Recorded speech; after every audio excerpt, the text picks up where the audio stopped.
Oremos juntos.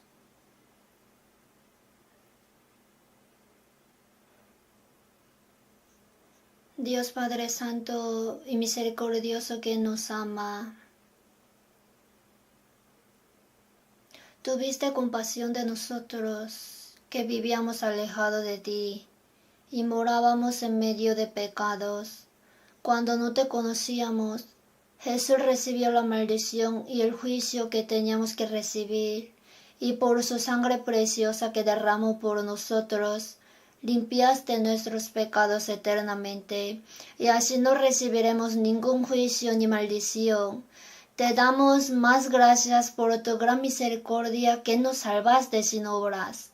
En esta hora te damos gracias. Nosotros fuimos redimidos por tu sangre preciosa.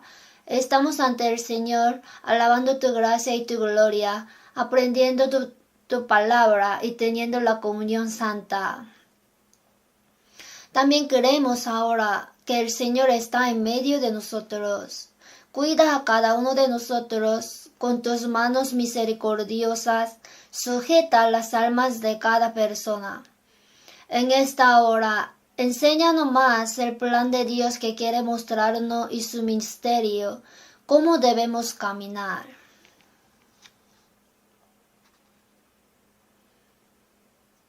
En las iglesias nuestras que están en Corea y en todo el mundo, creemos que tú estás operando y guiando, por eso te damos gracias. Cuida a cada hermano que están predicando el Evangelio en medio de dificultades, guardando la fe.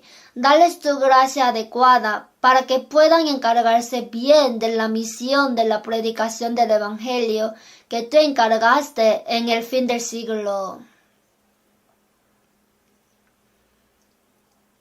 Sujeta con tus manos misericordiosas para que ninguno de nosotros se pierda delante de ti.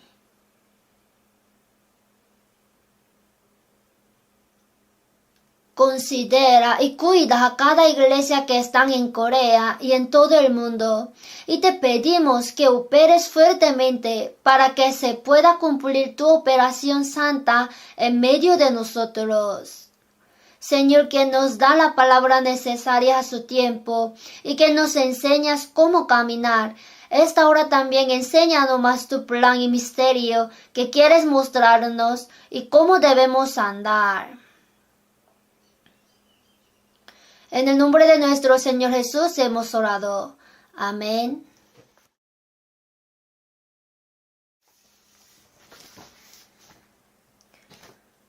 Busquemos juntos la Biblia. San Mateo capítulo 6.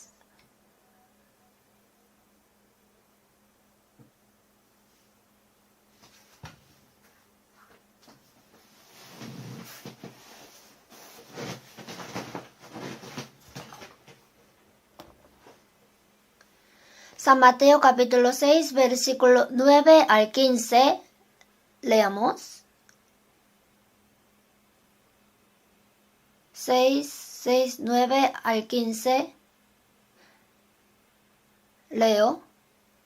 Vosotros pues oraréis así: Padre nuestro que estás en los cielos, santificado sea tu nombre. Venga tu reino, hágase tu voluntad como en el cielo, así también en la tierra. El pan nuestro de cada día, dánoslo hoy. Y perdónanos nuestras deudas, como también nosotros perdonamos a nuestros deudores. Y no nos metas en tentación, mas líbranos del mal. Porque tuyo es el reino y el poder y la gloria por todos los siglos. Amén. Porque si perdonáis a los hombres sus ofensas, os perdonará también a vosotros vuestro Padre Celestial. Mas si no perdonáis a los hombres sus ofensas, tampoco vuestro Padre os perdonará vuestras ofensas. Hasta aquí.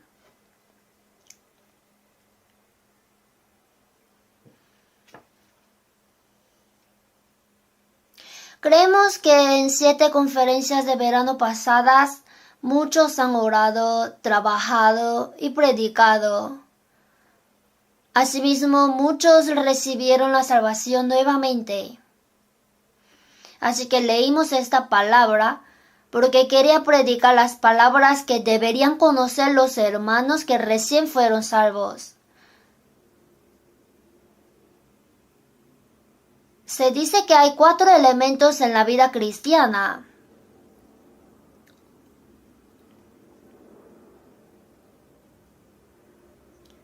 Los 3 más importantes, la palabra, la oración, la predicación, la comunión. La comunión y el servicio son relacionados. Aunque recibió la salvación por la palabra, nuestra fe crece por la palabra. Y nuestro corazón y vida también se van cambiando. Por eso el cristiano no puede hacer la vida cristiana correctamente si está apartado de la palabra. La palabra, la oración, es la comunión con Dios, la conversación con Dios también. Como somos muy débiles, necesitamos la gracia de Dios y su ayuda. Por eso, la oración es contar todo de nosotros a Dios y buscar la ayuda de Dios dejando nuestra debilidad. Así que la oración es absolutamente importante para nuestra vida cristiana. Y también sabemos que la predicación es la cosa más importante que debe hacer el cristiano. Si nadie nos hubiera ayudado, no podríamos haber recibido la salvación. Como los hermanos que recibieron la salvación antes, oraron por mí y ayudaron para que pueda escuchar la palabra y me guiaron. Así escuchamos el Evangelio de la gracia de Dios y fuimos salvos. Así nosotros también debemos hacer así con otros. Por eso la predicación también es el deber más importante para el cristiano. Y la comunión es que después de ser salvo, yo no hago solo la vida cristiana, sino que desde que fui salvo, estoy con el Señor. A su vez, ya tengo comunión cercana con todos los santos que fueron salvos antes.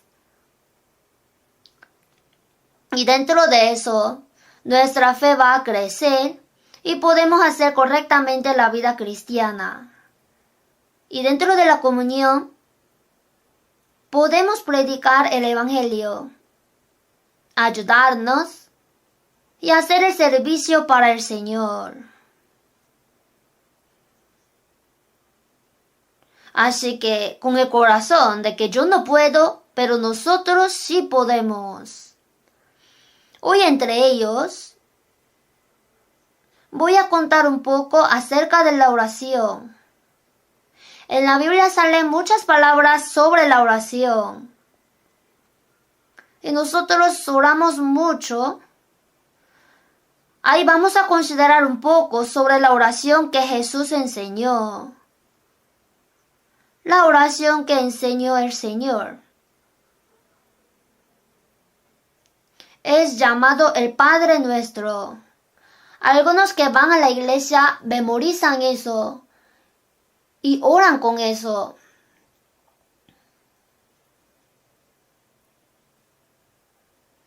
Es importante orar, pero conocer primero su contenido es más importante. Si orara sin conocer su contenido, sin ninguna relación con esa oración, Dios no escucharía. Entonces, en la vida de la oración de salvos, el Señor habló algunas cosas.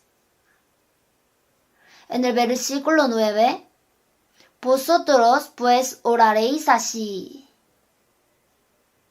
Así enseñó: Padre nuestro que estás en los cielos. Primero dice, Padre nuestro que estás en los cielos.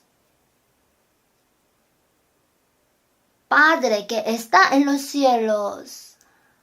En inglés, Our Father. Es mi Padre, a la vez es nuestro Padre. Hay muchos hombres que pueden llamar a Dios Padre. Nuestra carne también tiene padres que dieron a luz. Por eso decimos nuestro Padre, nuestra Madre.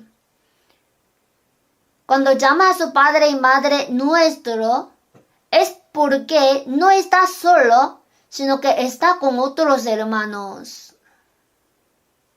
Padre nuestro que estás en los cielos. Padre nuestro que está en los cielos significa, en Génesis capítulo 1:1, en el principio creó Dios los cielos y la tierra. En Hechos 17:24, el Dios que hizo el mundo y todas las cosas que en él hay, siendo Señor del cielo y de la tierra. Ese Dios absoluto, quien creó los cielos y la tierra y los domina, ha sido mi Padre. Hermanos, ¿se entienden? No lo podemos sentir. O sea, Dios quien creó todas las cosas es mi Padre. Jesús dijo que lo llamemos así. Obviamente estas palabras fueron dadas para cristianos salvos. Nosotros que somos salvos, llamamos primero a Dios Padre. Cuando tiene una conversación importante con su padre, lo llama Padre. ¿Qué pasa? Así conversan. En primer lugar, Dios es nuestro Padre que está en los cielos. Lo que significa que no hay lugar en el universo donde Dios no esté. Él también está aquí en este momento.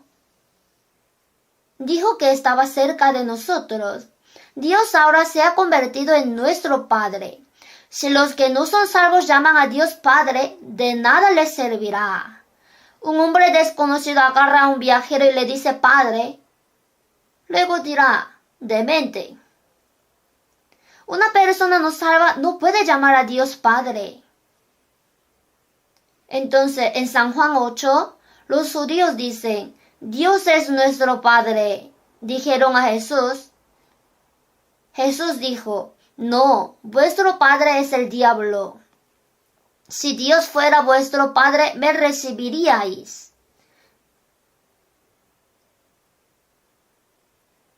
No me conocéis y no conocéis a mi Padre. Ahora, aquellos que no son salvos, cuando oran Dios Padre, los que no son salvos deben saber que Dios no es su Padre. Después de que somos salvos, Dios es nuestro Padre. Mi Padre y nuestro Padre al mismo tiempo. Ahora el Dios absoluto que creó y gobierna todas las cosas en el universo se ha convertido en mi Padre. Según la Biblia, los ángeles no pueden ser hijos de Dios. Se decía que los ángeles fueron creados desde el principio para ser siervos de Dios. Sin embargo, para nosotros que somos salvos, el Hijo unigénito de Dios entregó su vida y murió para salvarnos. Si un ángel comete un pecado, ese es el fin. Jesús no muere por los ángeles. Así que el propósito de crear a los ángeles y el propósito de crear a los humanos son diferentes. Aunque el hombre cayó en pecado, el propósito de que el Hijo unigénito de Dios muera en nuestro lugar y nos salve es hacernos hijos de Dios y disfrutar de la gloria con Dios para siempre. Si nace como hijo del rey, es hijo del rey. El rey es su padre. El presidente es mi padre. Ese es un gran poder. En San Juan 1:12, mas a todos los que le recibieron, a los que creen en su nombre, les dio potestad de ser hechos hijos de Dios. Cuando entendimos la gracia de Dios y fuimos salvos, el Señor entró en nosotros. Cuando es salvo y cree, recibe a Cristo. El que lo acepta, el que cree en su nombre, creer en el nombre significa creer en la salvación. El nombre de Jesús significa la salvación. Les dio potestad de ser hechos hijos de Dios. ¡Cuán maravillosa potestad es ser hijo de Dios! Si nace como hijo de un rey, tiene gran poder. Si nace como hijo del presidente, gritaría fuerte. Si nace como hijo de un hombre rico, también será rico. Pero eso desaparece después de un tiempo. El propósito de salvarnos es hacernos sus hijos. Por eso Jesús llamó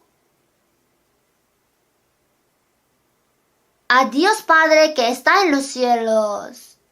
Nos dio potestad de ser hechos hijos de Dios.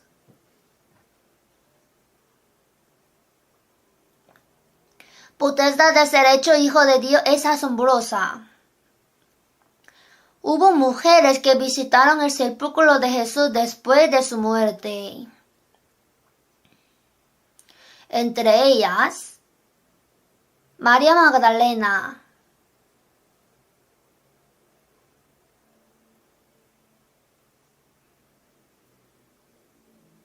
ella fue a ungir el cuerpo de Jesús con perfume, pero Jesús no estaba.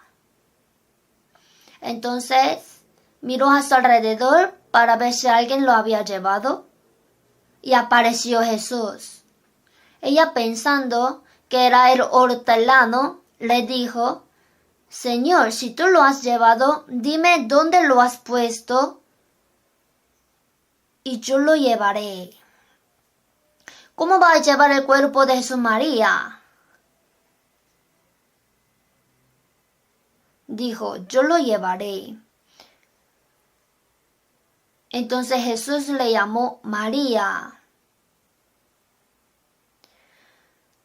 Según la Biblia, esta María era una pecadora muy miserable, que estaba poseída por 7 demonios y tenía muchos pecados, pero Jesús echó fuera el demonio y la sanó. A partir de entonces, María Magdalena amaba al Señor y obedecía absolutamente sus palabras. Y fue una de las personas que siguió a Jesús hasta la cruz cuando murió. Incluso fue al sepulcro. Los discípulos no fueron al sepulcro, pero Jesús dijo: Jesús, ¿a quien buscas? Soy yo. María quedó tan sorprendida que Dios debió haberle abierto los ojos en ese momento.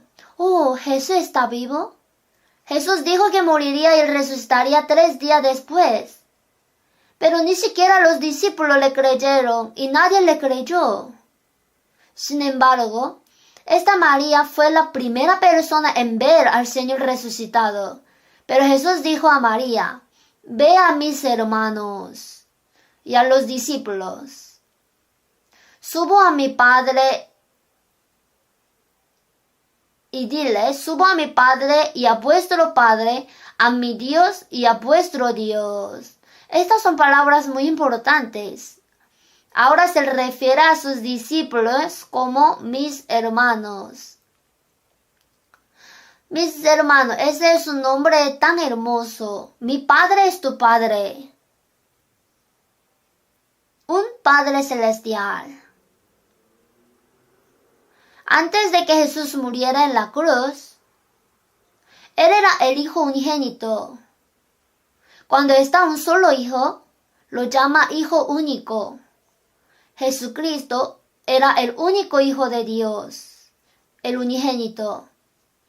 Para salvar a los pecadores, envió a su Hijo unigénito en forma de hombre. Tomó los pecados del mundo entero, fue juzgado en su lugar y murió en la cruz. Al derramar su sangre, Él perdonó nuestros pecados para siempre. y después de 3 días rompió el poder de la muerte y resucitó. La razón por la que Jesús resucitó fue para demostrar que Jesús es el Cristo y el Salvador. Si Jesús no hubiera resucitado, no habría manera de saber si murió por nuestros pecados o si murió injustamente como alguien dijo, o por sus propios pecados. Sin embargo, Jesús murió por nuestros pecados y resucitó para demostrar que Él es quien nos salva. Ahora Jesús resucitado ya no es el Hijo unigénito, porque nacieron muchos hermanos. Si hay hijo único y nace su hermano menor, ya no es hijo único, sino hijo mayor. Así Jesús resucitado ya no es el Hijo unigénito, debido a que nacieron muchos hermanos. Él es el primogénito entre muchos hermanos. En Romanos 8:29, porque a los que antes conoció, también los predestinó para que fuesen hechos conformes a la imagen de su Hijo, para que Él sea el primogénito entre muchos hermanos.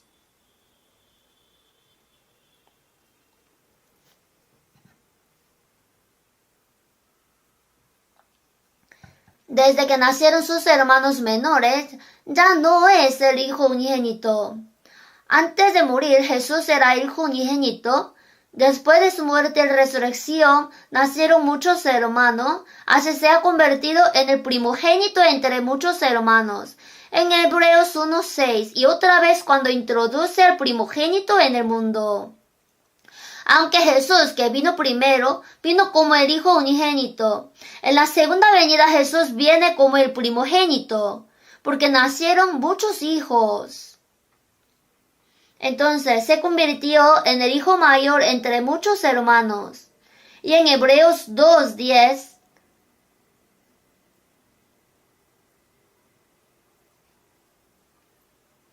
que habiendo de llevar muchos hijos a la gloria.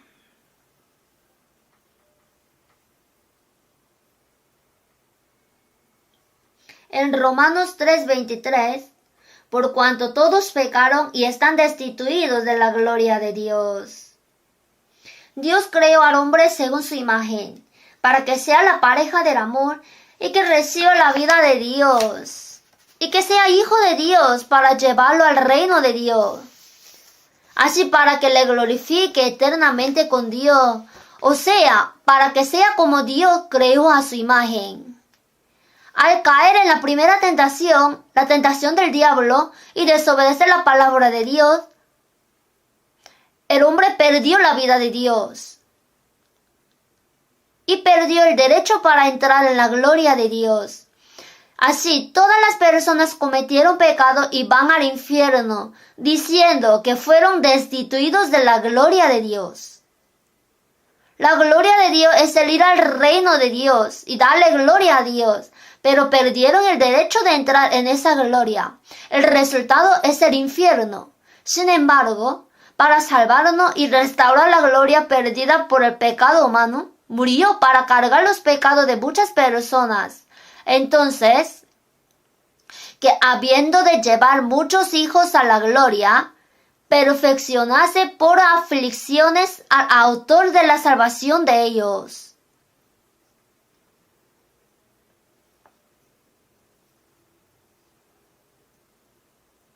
En San Juan 12:24, de cierto os digo, que si el grano de trigo no cae en la tierra y muere, queda solo. Jesús es el grano de trigo que cayó del cielo. Murió el Hijo unigénito y nacieron muchos hijos. Si no muere, queda solo. Si Jesús no muere, es el Hijo unigénito, entonces nadie puede convertirse en hijo de Dios. Sin embargo, si el grano de trigo muere, lleva mucho fruto. Así el Hijo unigénito murió y dio a luz muchos hijos. El propósito del nacimiento es entrar en la gloria. Dios nos salva por medio de Jesús, redimiendo nuestros pecados. Salvándonos nos convierte en hijo de Dios y nos hace entrar en la gloria de Dios.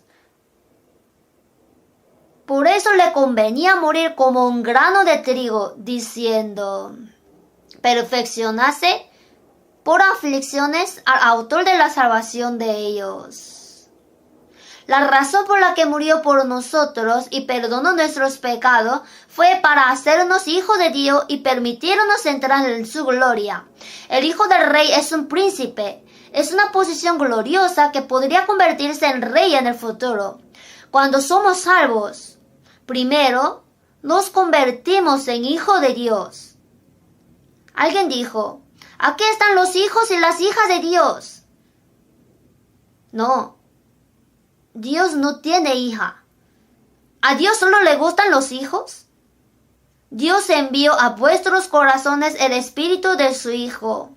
No se menciona el espíritu de su hija. Entonces, ¿qué significa la palabra hijo? Se refiere a heredero.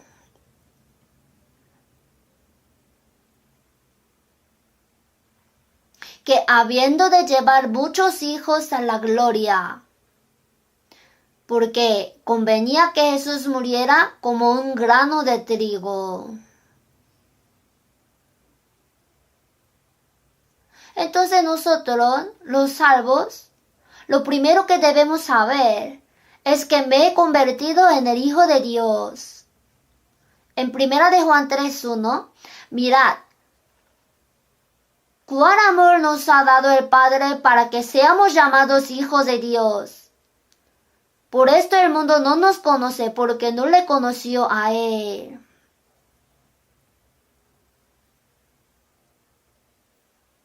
Ahora, la persona salva se ha convertido en el Hijo de Dios, quien creó todas las cosas y gobierna.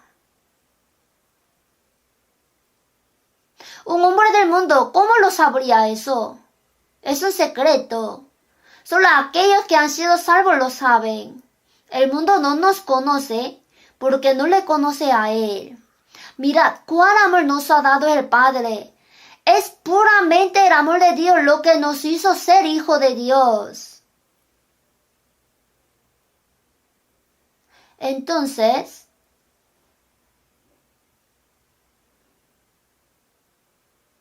si hemos llegado a ser hijos de Dios, todos somos hermanos. Y Jesús dijo, pero vosotros no queráis que os llamen rabí, y todos vosotros sois hermanos. Y los que nacen de un solo padre son ahora una familia. Por eso, en Efesios 2:19, así que ya no sois extranjeros, ni advenedizos, sino conciudadanos de los santos y miembros de la familia de Dios. Si quiere ir a algún lugar, hay un cartel, dice, no se permite entrar extranjeros. Los que no fueron salvos eran extranjeros. No tiene nada que ver con la promesa de Dios. Sin embargo, una vez que somos salvos, ahora no somos extranjeros ni advenedizos, sino conciudadanos de los santos. En Filipenses 3:20, mas nuestra ciudadanía está en los cielos.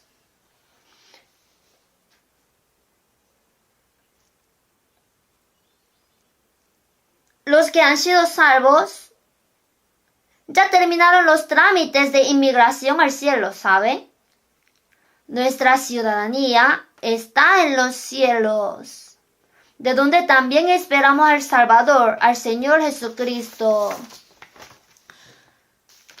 Cuando el Señor venga, nos llevará a ese reino.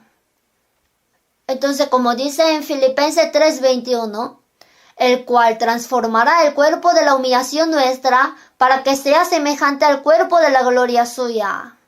No podemos ir al cielo con este cuerpo. Al igual que el cuerpo resucitado de Jesús, Él transformará nuestros cuerpos en cuerpos gloriosos que ya no podremos morir y así nos llevará a su reino. Ahora, los que hemos sido salvos somos hijos de Dios y miembros de la familia de Dios. ¿Realmente siente que es miembro de la familia de Dios? Los hermanos nacidos de los mismos padres dicen, la sangre es más espesa que el agua. Claro. La palabra espesa significa que no se puede engañar. Entonces los hermanos se pelean por cosas pequeñas. Pero cuando hay dificultades, se ayudan mutuamente. No hay ninguna razón. ¿Por qué? Porque son hermanos y hermanas.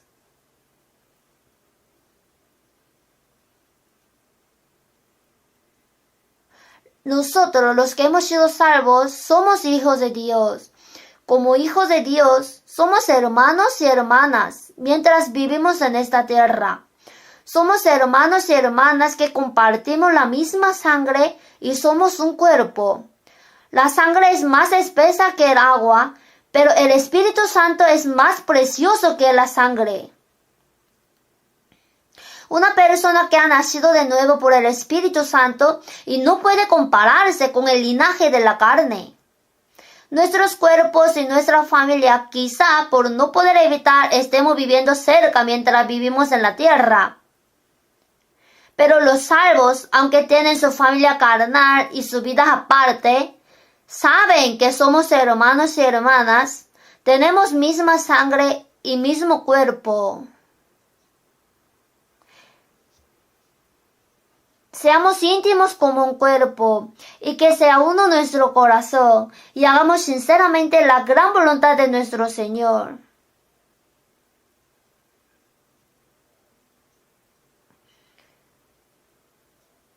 Entonces, somos hijos de Dios, no debemos olvidar que somos los que vamos a vivir juntos eternamente en el cielo. Cuando vaya al cielo, nadie va a decir, reunamos entre nuestra familia. Cuando vaya al cielo, no habrá ningún sentimiento humano. Solo los santos nacidos de nuevo por el Espíritu Santo llegarán a ser uno en el amor del Señor.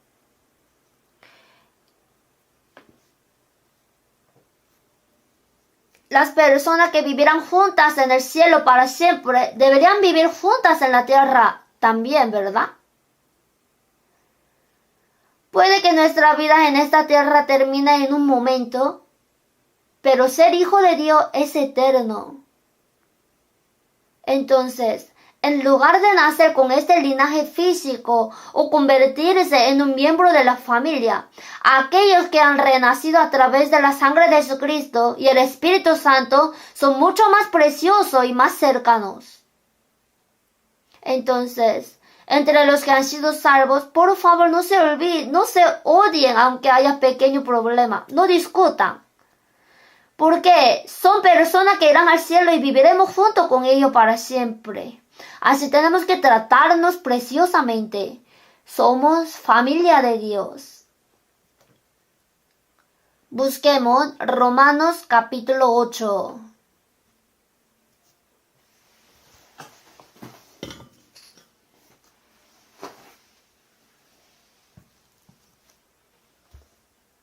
Versículo 16, 17. Leamos junto. El Espíritu mismo da testimonio a nuestro espíritu de que somos hijos de Dios, y si hijos, también herederos, herederos de Dios y coherederos con Cristo, si es que padecemos juntamente con Él, para que juntamente con Él seamos glorificados. Si somos hijos, el Espíritu mismo da testimonio a nuestro espíritu de que somos hijos de Dios. Es el Espíritu Santo que nos ayuda a entender la gracia de Dios. Y ese es el Espíritu Santo que nos da confianza de que somos hijos de Dios después de ser salvos. y si hijos también herederos, herederos de Dios. Si es hijo, tiene derecho de disfrutar y heredar todo de sus padres. Somos hijos de Dios, por lo tanto somos herederos de Dios. ¿Se siente real? Coherederos con Cristo. Somos coherederos con Cristo. Si es que padecemos juntamente con Él, para que juntamente con Él seamos glorificados. Seamos glorificados con el Señor.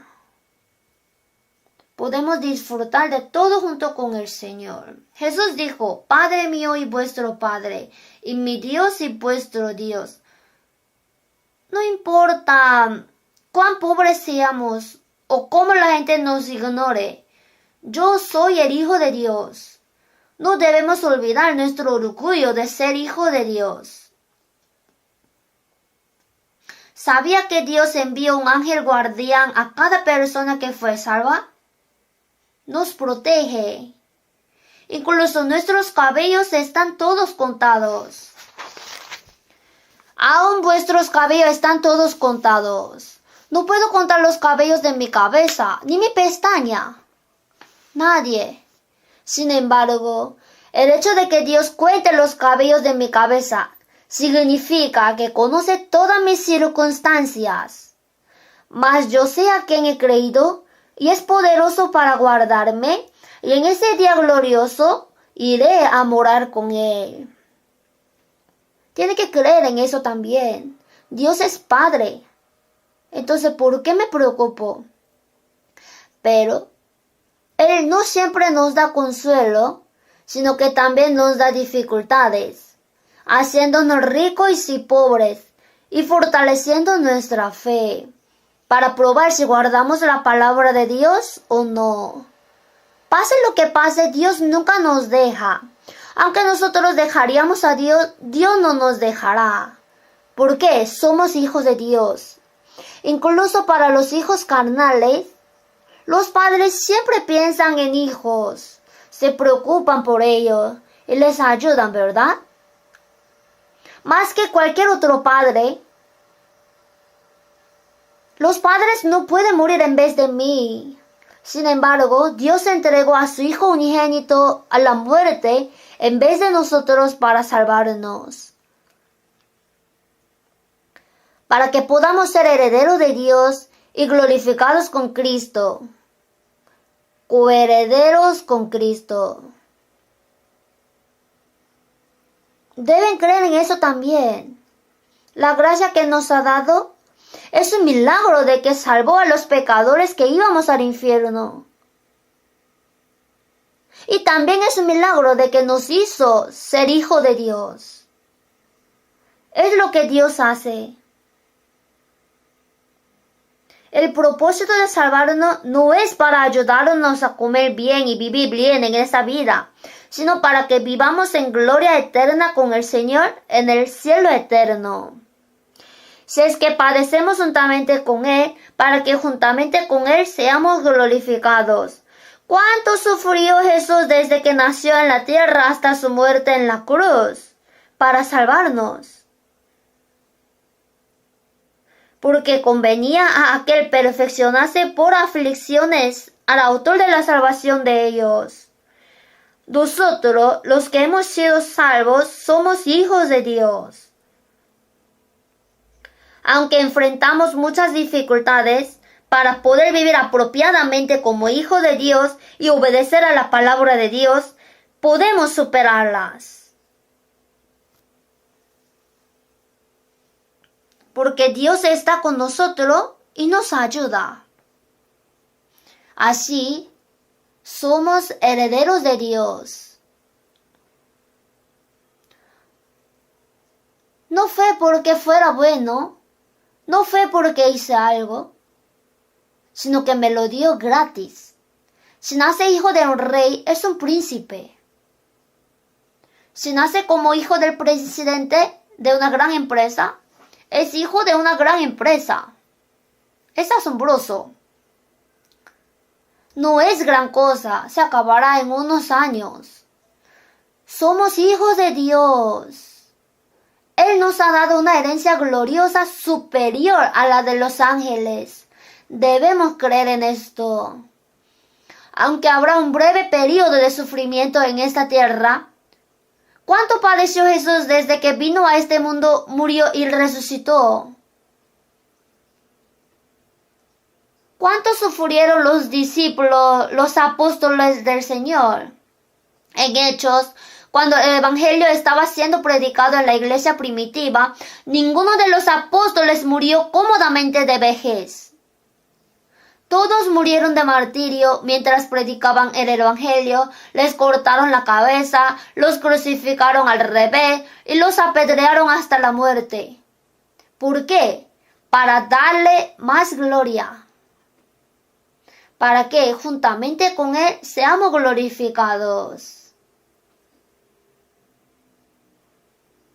Pues tengo por cierto que las aflicciones del tiempo presente no son comparables con la gloria venidera que en nosotros ha de manifestarse.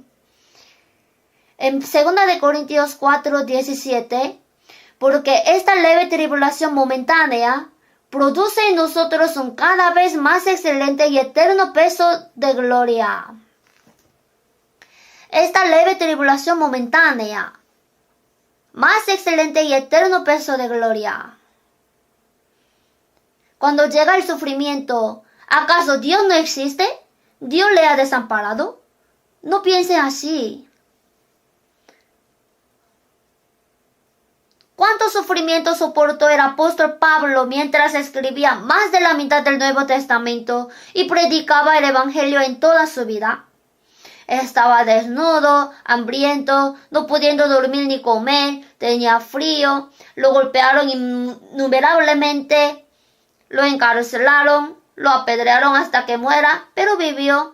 ¡Cuán miserable era! Pero el Señor estaba con él hasta el fin. Nosotros también debemos tener ese tipo de fe y el Señor no nos abandonará a pesar de cualquier cosa. En Isaías 49:15, ¿se olvidará la mujer de lo que dio a luz para dejar de compadecerse del hijo de su vientre? Aunque olvide ella, yo nunca me olvidaré de ti. Con el amor de los padres hacia sus hijos no puede comparar. Es 10,000 veces más grande. Debemos creerlo. A pesar de cualquier dificultad, no debemos perder el orgullo de ser hijo de Dios.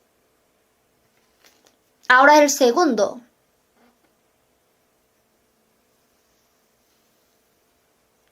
Padre nuestro que está en los cielos, dijo, santificado sea tu nombre.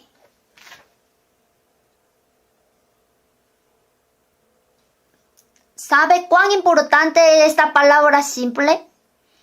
El derecho y privilegio de llamar al Dios Padre. Y también debemos santificar el nombre del Padre, ¿sabe?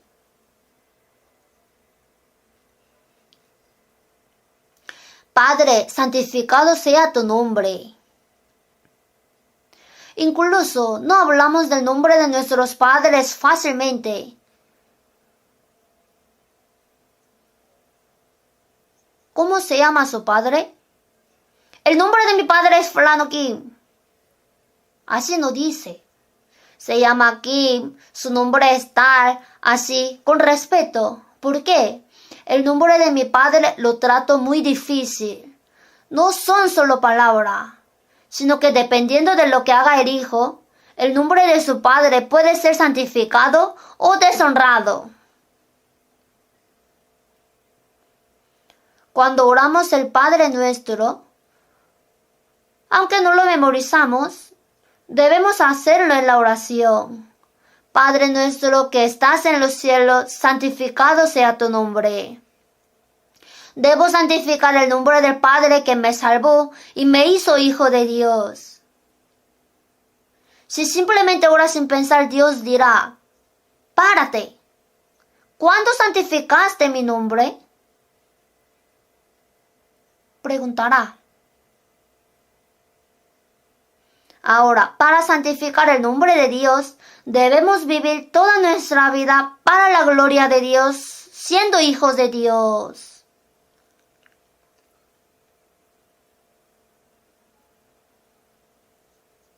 Según Isaías 43:25, Dios nos salvó por amor de su nombre.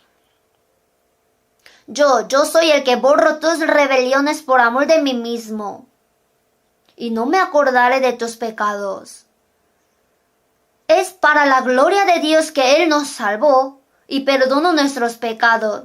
Si todas las personas que fueron creadas a imagen de Dios fueran al infierno, eso no sería gloria a Dios. Si muchas almas se salvan, será gloria a Dios. Así, en Salmos 23:3, me guiará por sendas de justicia por amor de su nombre.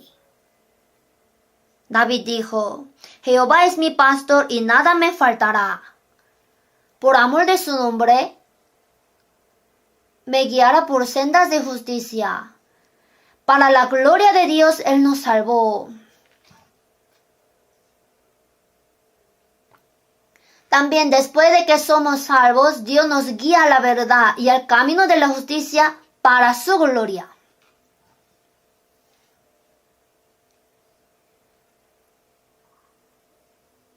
Si pues coméis o bebéis o hacéis otra cosa, hacedlo todo para la gloria de Dios.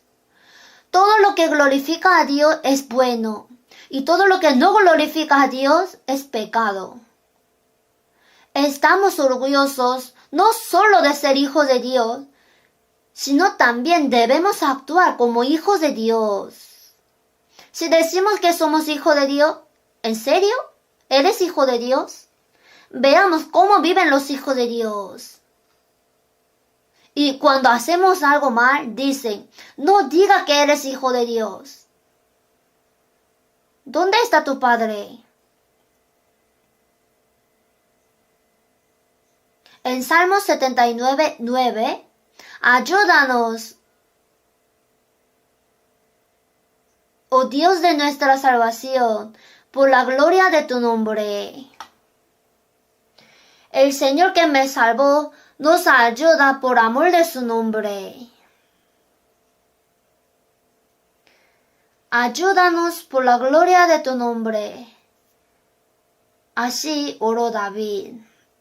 Y en Salmos 115:1, David oró, no a nosotros, oh Jehová, no a nosotros, sino a tu nombre dad gloria, por tu misericordia, por tu verdad.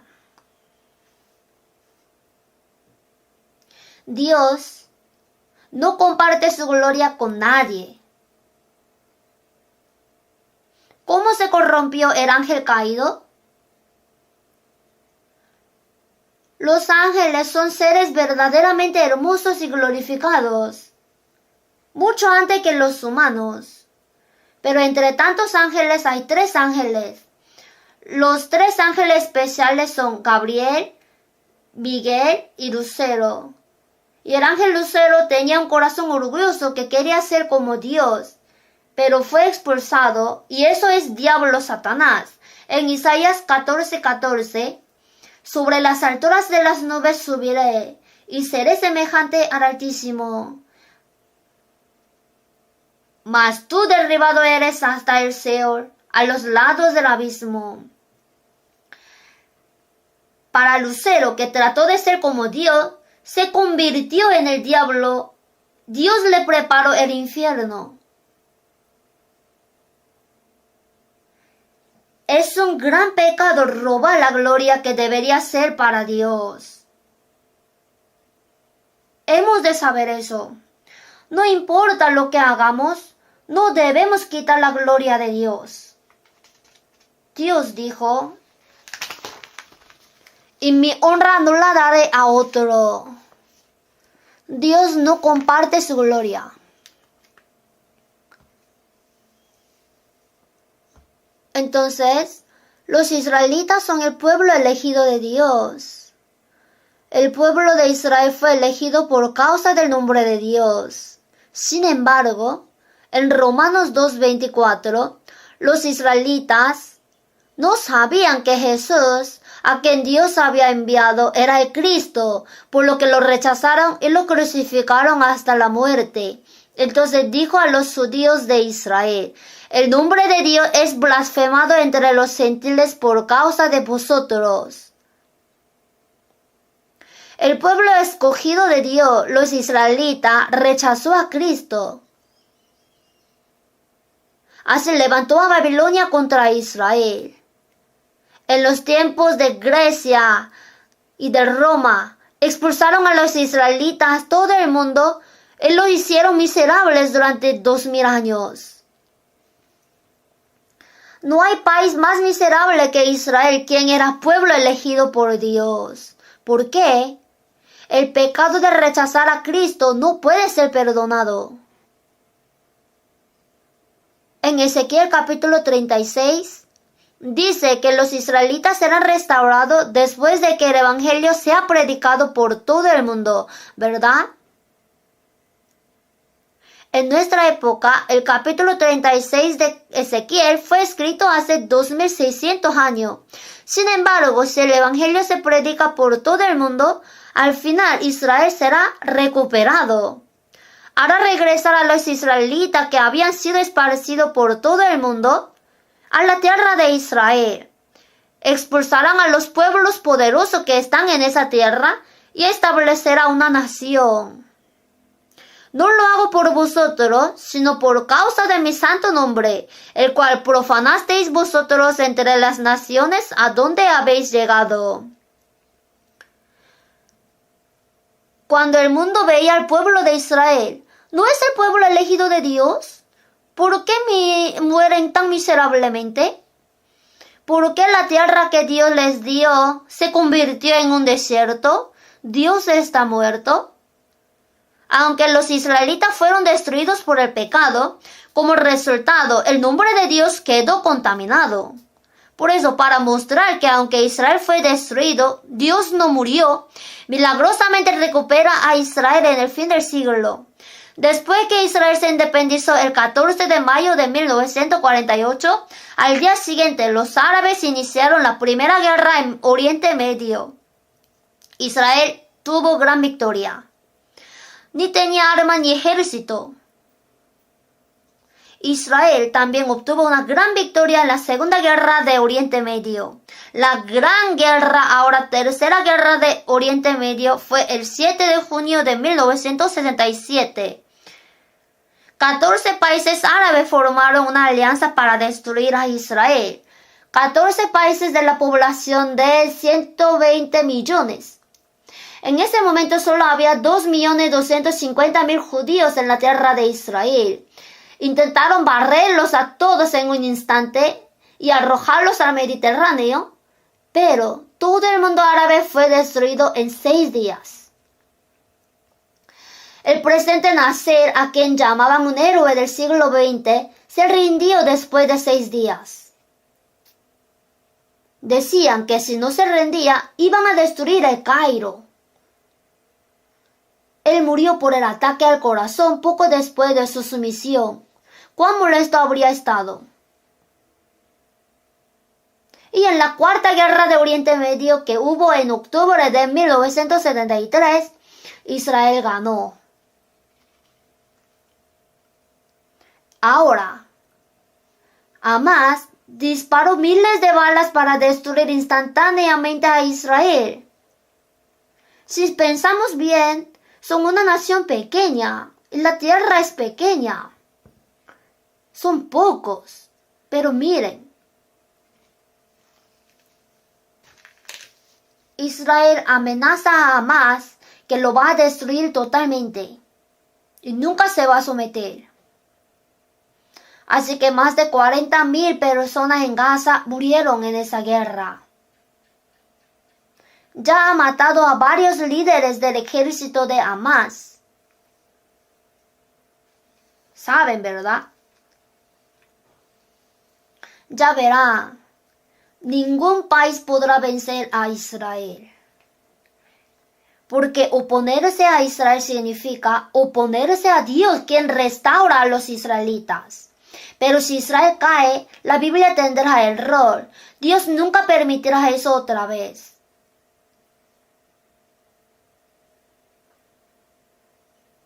Así, tratar de destruir a Israel es oponerse a Dios.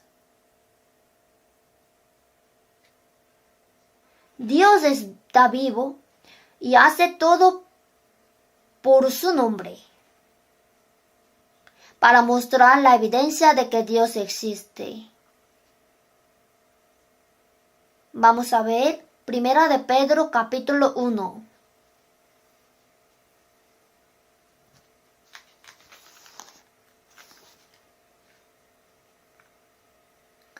Capítulo 1, versículo 14.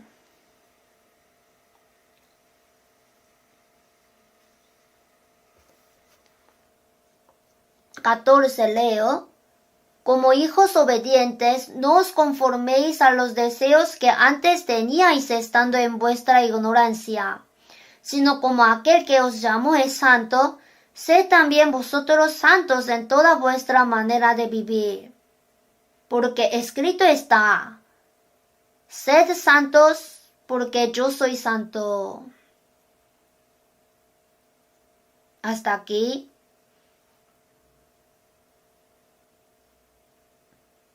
En estas palabras, como hijos obedientes, desobedisteis y cometisteis toda clase de pecado antes de ser salvos. Pero ahora, como hijos obedientes a Dios, no os conforméis a los deseos que antes teníais estando en vuestra ignorancia, sino como aquel que os llamó es santo, sed también vosotros santos. Como aquel que os llamó es santo, sed también vosotros santos.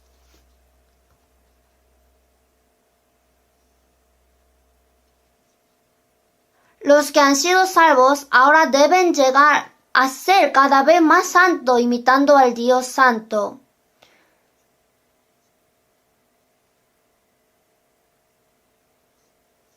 Desde que fuimos salvos de pecado, nos limpia cada día con la palabra y el Espíritu Santo, haciéndonos gradualmente santos como Dios y haciéndonos dignos de entrar en la gloria de Dios. No olvide que los que han sido salvos son los que pronto entrarán en la gloria de Dios. Entonces, ¿qué debemos hacer? Cada vez más como Dios en todas sus obras, palabras y acciones.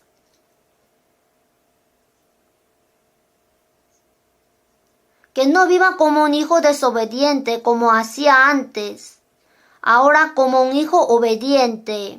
Sed también vosotros santos en toda vuestra manera de vivir. Sed santos porque yo soy santo. El versículo 17. Y si invocáis por Padre a aquel que sin acepción de personas juzga según la obra de cada uno, conducíos en temor todo el tiempo de vuestra peregrinación. Dios no mira la apariencia, sino el corazón. Si llamas a Dios Padre, entonces debes santificar el nombre del Padre. Para poder hacer eso, debes ser peregrino en esta tierra por un corto tiempo, hasta que entre al hogar eterno del reino de Dios. Conducíos en temor. Significa que tenga miedo de hacerle mal a Dios y no significa que tenga miedo de ir al infierno. Conducíos en temor. Una persona salva debe transformarse gradualmente en una persona santa y digna de entrar en su gloria. Aunque ha pasado 1 año, 3 años, 5, 10 años desde que fue salvo, si sigue igual que antes, bueno, tal vez sea salvo. ¿Cómo saber si esa persona es hijo de Dios?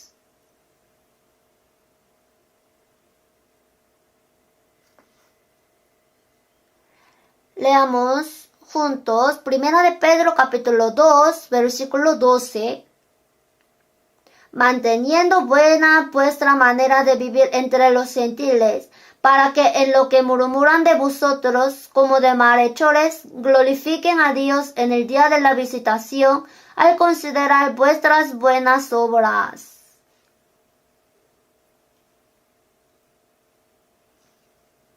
Entre los gentiles. Gentiles se refiere a todas las personas que no han sido salvas. Manteniendo buena vuestra manera de vivir, para que en lo que murmuran de vosotros, los gentiles son personas que no han recibido la salvación, y también son gentiles los que, aunque van a la iglesia, no son salvos. Nos odian sin motivo y nos inventan títulos de pecado que ni siquiera existen. Maldicen, critican, dicen que somos secta, así sucesivamente. Los israelitas crucificaron a Jesús porque lo llamaron secta. En Hechos 24, los judíos capturaron al gran apóstol Pablo y trataron de matarlo, hasta con abogado, y lo demandaron ante el rey Agripa. Porque hemos hallado que este hombre es una plaga y promotor de sediciones entre todos los judíos por todo el mundo, y cabecilla de la secta de los nazarenos. Llamaron al apóstol Pablo la cabecilla de la secta. No es nada lo que nos critican. Bueno, aunque no somos cabecilla de la secta, somos criados de la secta. Sin embargo, la secta que va al cielo es mejor que la ortodoxia que va al infierno. ¿Qué es la secta? ¿Vio algo malo en lo que estamos enseñando? Critican sin razón. Manteniendo buena vuestra manera de vivir.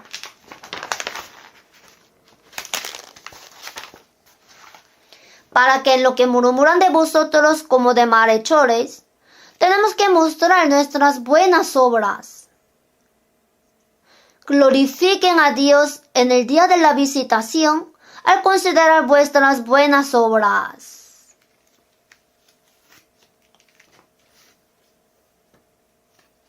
La gente que nos criticaba nos reconoció y dijo: me equivoqué. Una persona representante de la iglesia presbiteriana venía a nuestra iglesia en secreto porque quería saber qué tipo de secta éramos. Así escuchó todos nuestros sermones, leyó nuestros libros y buscaba en internet. Él confesó: en realidad estaba tratando de descubrir qué les pasaba a ustedes, pero no. Luego publicó un libro llamado Herejía y Ortodoxia. Se habla de nuestra iglesia y dice: esto no es en absoluto una herejía, sino una organización que difunde el evangelio puro. Así es. Se averigua, se da cuenta.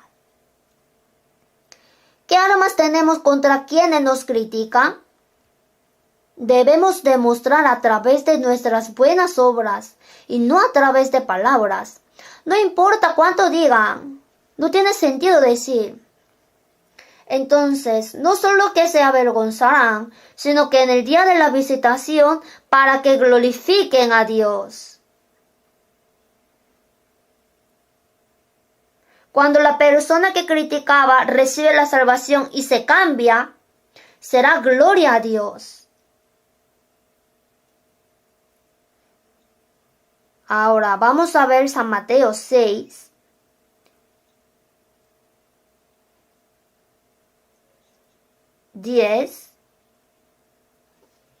Venga tu reino. Hágase tu voluntad como en el cielo, así también en la tierra. venga tu reino. ¿Qué significa esto? Más que memorizar las oraciones enseñadas por el Señor línea por línea y orar de manera formal, debemos aprender el significado de estas palabras en detalle y aprender a orar correctamente las oraciones enseñadas por el Señor. Venga tu reino. ¿Qué clase de reino? El reino de Dios. En San Lucas 4:5, el diablo apareció para tentar a Jesús y le mostró en un momento todos los reinos de la tierra. Dijo, a ti te daré toda esta potestad y la gloria de ellos, porque a mí me ha sido entregada y a quien quiero la doy. Porque a mí me ha sido entregada. ¿Cuándo? En el huerto del Edén, Dios le dijo a Adán que gobernara sobre todo. En el huerto del Edén, Adán era el rey y gobernaba. Sin embargo, Adán pecó. Por eso, entregó al diablo la autoridad de gobernar el mundo entero. Porque a mí me ha sido entregada. Entonces, Jesús indicando al diablo dijo que el príncipe de este mundo es el diablo. Deben saber que el que gobierna el mundo entero ahora mismo es el diablo. El diablo se opone a la obra de Dios. La palabra Satanás significa el adversario. Desde el huerto del Edén hasta el fin del mundo, el diablo continúa molestando y oponiéndose.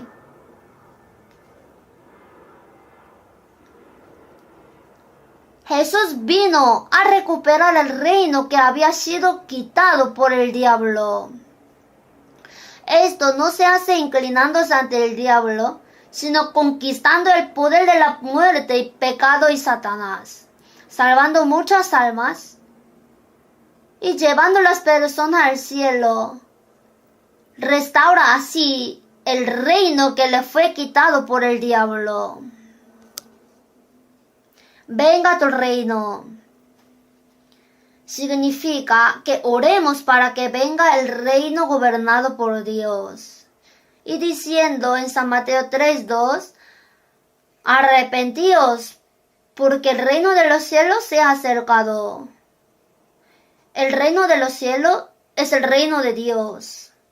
Arrepiéntete, porque el reino de los cielos se ha acercado. El arrepentimiento significa darse cuenta de que es miserable pecador ante Dios y que se vuelva a Dios. En San Mateo 4:17, arrepentíos, porque el reino de los cielos se ha acercado. Jesús dijo lo mismo. El arrepentimiento no se trata solo de darse cuenta totalmente de sus pecados y regresar, sino también de ser salvo. Simplemente llorar por el pecado no es arrepentimiento. Cuando el hijo pródigo dejó a su padre y moría de hambre, dijo, ahora me muero de hambre, volveré a mi padre. ¿Está bien simplemente arrepentirse y llorar? Tiene que volver. Arrepentimiento significa arrepentirse y corregirse. Tiene que regresar a Dios. Por eso, Dios salva a los pecadores que van al infierno y crea personas que entrarán en el reino de Dios. Entonces, en San Lucas 17:20-21, el reino de Dios no vendrá con advertencia, ni dirán, helo aquí o helo allí, porque he aquí el reino de Dios está entre vosotros. Antes de entrar al cielo, el reino de Dios primero debe cumplirse en el corazón. Cuando un pecador recibe el perdón de sus pecados y es salvo, el reino de Dios se cumple en su corazón por el Espíritu Santo. En Romanos 14:17, porque el reino de Dios no es comida ni bebida, sino justicia, paz y gozo en el Espíritu Santo. Cuando un pecador es salvo, se salva y se convierte en una persona justa. La justicia y la paz de Dios y el gozo se hacen realidad. Cuando la justicia y la paz y el gozo se cumplen en el corazón, es cuando se cumple el reino de Dios en el corazón. Entonces, cuando muchas almas se salvan, el reino de Dios se expande. Cuando hay una guerra, se recupera la tierra que se perdió. De esta manera, la predicación del Evangelio quita el territorio ocupado por el diablo y salva a las personas. Los tres elementos de un país deben ser soberanía, territorio y pueblo. Sin embargo, aunque tenga soberanía y territorio, ¿qué clase de país sería si no hay pueblo? La soberanía del reino de Dios es Dios, el territorio del reino ya está preparado y el pueblo de ese reino se está preparando. Cuando se predica el Evangelio y muchas personas se salvan, el reino de Dios se está expandiendo.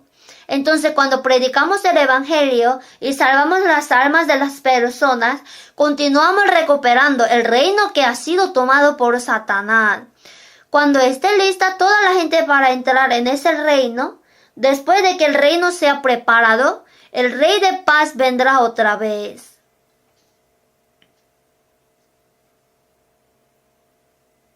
Entonces, en San Juan 18:36, cuando Pilato estaba interrogando a Jesús, le preguntó, ¿eres tú el rey? Dijo, sí, soy el rey. Mi reino no es de este mundo.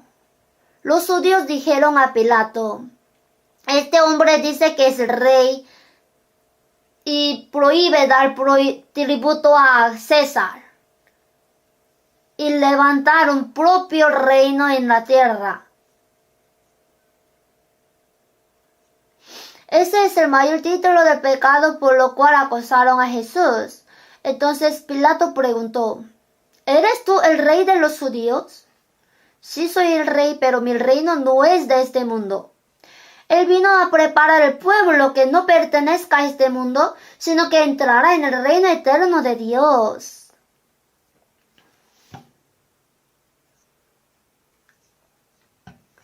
Fuimos salvos y Jesús es nuestro Salvador, a su vez nuestro Rey.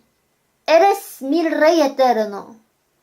Por eso en San Mateo 6:33, Jesús dijo, mas buscad primeramente el reino de Dios y su justicia, y todas estas cosas os serán añadidas. Hay muchas cosas que el salvo tiene que hacer, pero lo primero, ¿qué es primero?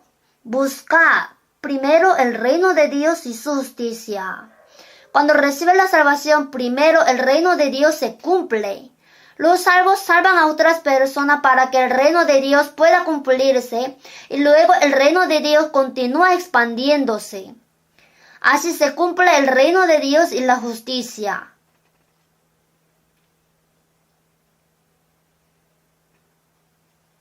Busca el reino de Dios y su justicia. Esa justicia significa que se cumple la voluntad de Dios. Nuestra vida que obedece la palabra de Dios y ama a nuestros hermanos, cumple la justicia. En 2 de Pedro 3:13, cielos nuevos y tierra nueva en los cuales mora la justicia. El cielo es un lugar donde no hay ningún pecado y la justicia de Dios y su voluntad se cumplen. Entonces dijo, buscad el reino de Dios y su justicia. Ahora creemos que salvar las almas de las personas mediante la predicación del Evangelio es buscar el reino de Dios. Y luego los salvos se aman unos a otros y obedecen la palabra de Dios. Eso es cumplir la justicia. Y si lo hacemos bien, todas estas cosas os serán añadidas. Significa que Dios nos dará lo que necesitamos como extra. ¿Sabía? La gente de este mundo vive por sus propias maneras, así para sobrevivir. Las personas que son salvas tienen otra forma de vivir. ¿Cómo puede una persona salva predicar el Evangelio y salvar más almas? ¿Cómo puede una persona salva alcanzar la justicia de Dios y vivir según su voluntad? Esto significa que si hace esto, Dios dará todo lo que necesita como añadidura. Un niño, si su padre le da todo y puede preocuparse por lo que comerá o beberá, sus padres están responsables de todo. Él solo tiene que hacer lo suyo. Si estudia, obedece a sus padres y simplemente hace su trabajo, sus padres le darán todo. Dios alimenta las aves del cielo y viste los lirios del campo. ¿No hará mucho más a vosotros, hombres de poca fe? Hay muchas personas que han recibido la salvación, pero no tienen esa fe. No pueden creer en esta promesa. Parece que va a morir si no trabaja duro. Entonces está diciendo que no trabaje y que juegue. No. No importa lo que haga, ya sea trabajar o tener algún negocio. El propósito no es ganar dinero, sino predicar el evangelio. Aunque no puedo ir como misionero, enviaré un misionero. ¿Vieron nuestra conferencia esta vez? Los pastores y predicadores trabajaron duro. Pero ante Dios, cuando Él vea detrás de escena, los hermanos guardias de seguridad que no duermen, las hermanas que trabajan frente a la olla caliente en la cocina, las personas que lavan los platos, las personas que hacen todo el trabajo sucio, las personas que limpian, ¿por qué hacen eso? ¿Alguien le obligó? Aunque no puedo predicar o evangelizar, todavía tengo que hacer algo para salvar las almas de las personas.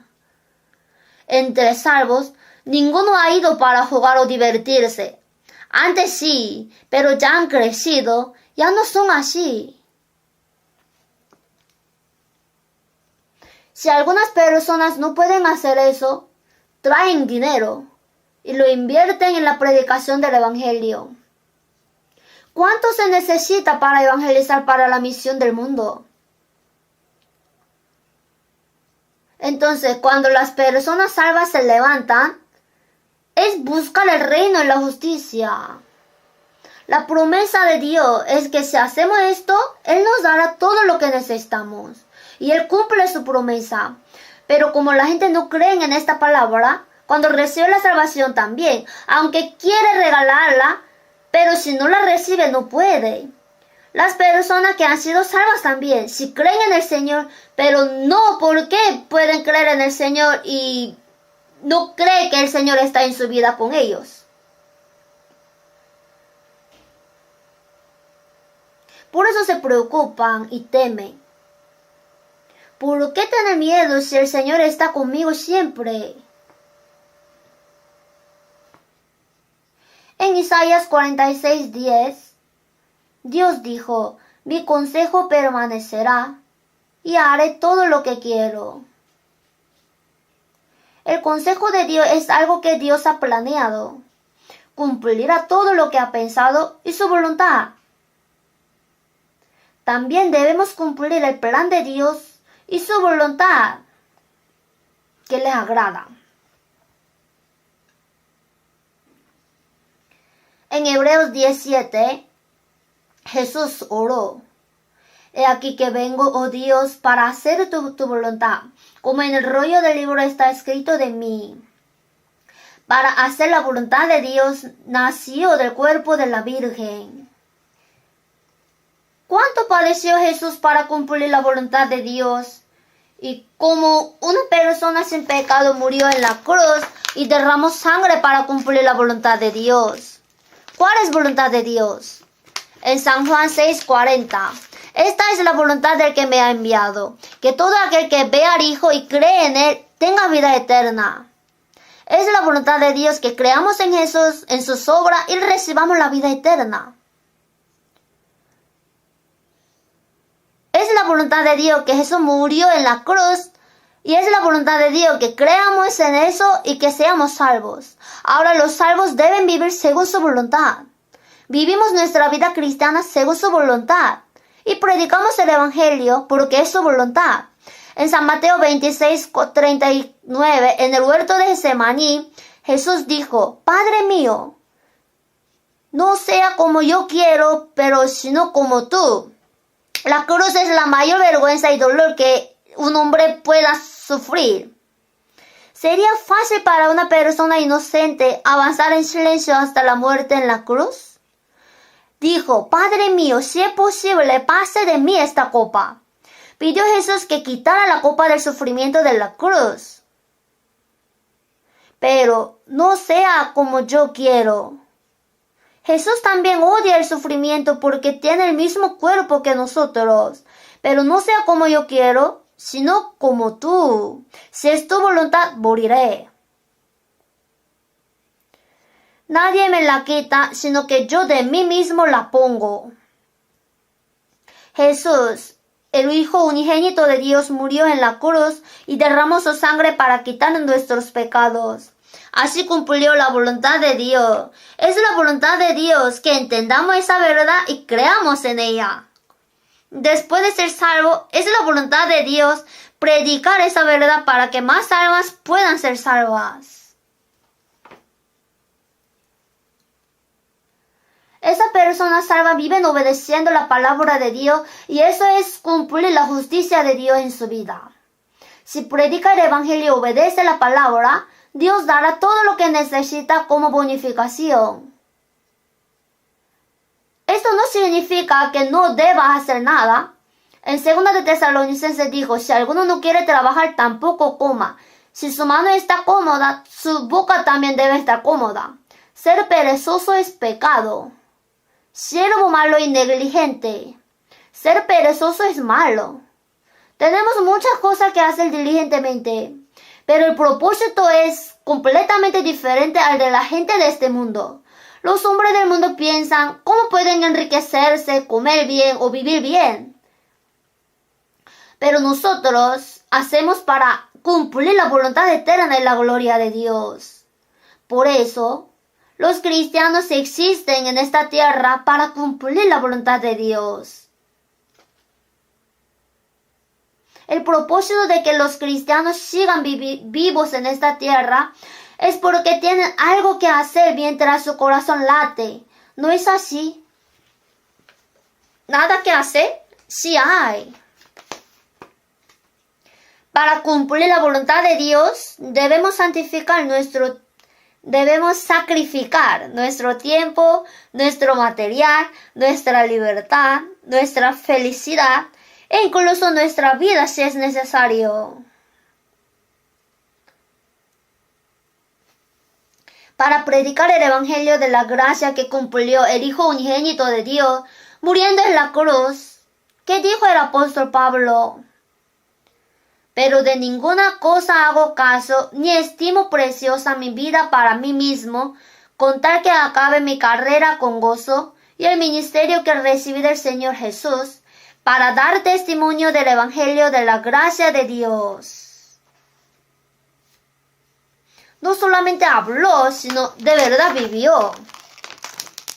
Vivió para el evangelio y finalmente fue a Roma a predicar y fue decapitado.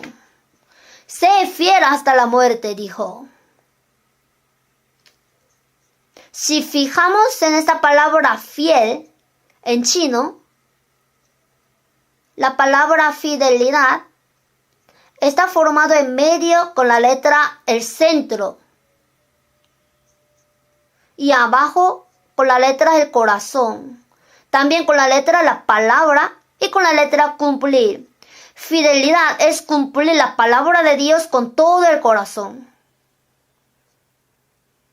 Sé fiel hasta la muerte y yo te daré la corona de la vida.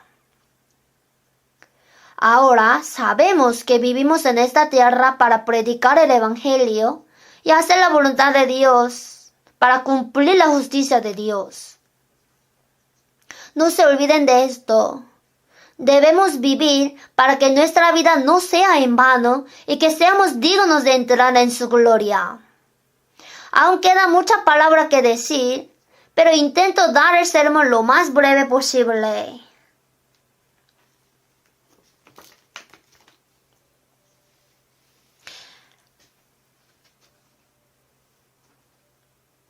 ¿Le gusta el sermón corto, verdad? Un predicador dio un sermón muy corto. Luego todos dijeron, oh, ese fue buen sermón. Parece que más que el contenido, le gusta el sermón corto. Pero mi sermón se está alargando. Quizá está alguien que no le guste el contenido del sermón, que el tiempo corto no puede evitarlo. Antes yo predicaba durante 2 horas, hasta 3 horas. Cuando estábamos en Bambedón, hacía mucho calor. Los techos eran bajos, ni había aire acondicionado. Entonces, me decían que cuando entraban allí, entraban en la sauna. Así cuando regresen a la casa tendrían que ducharse.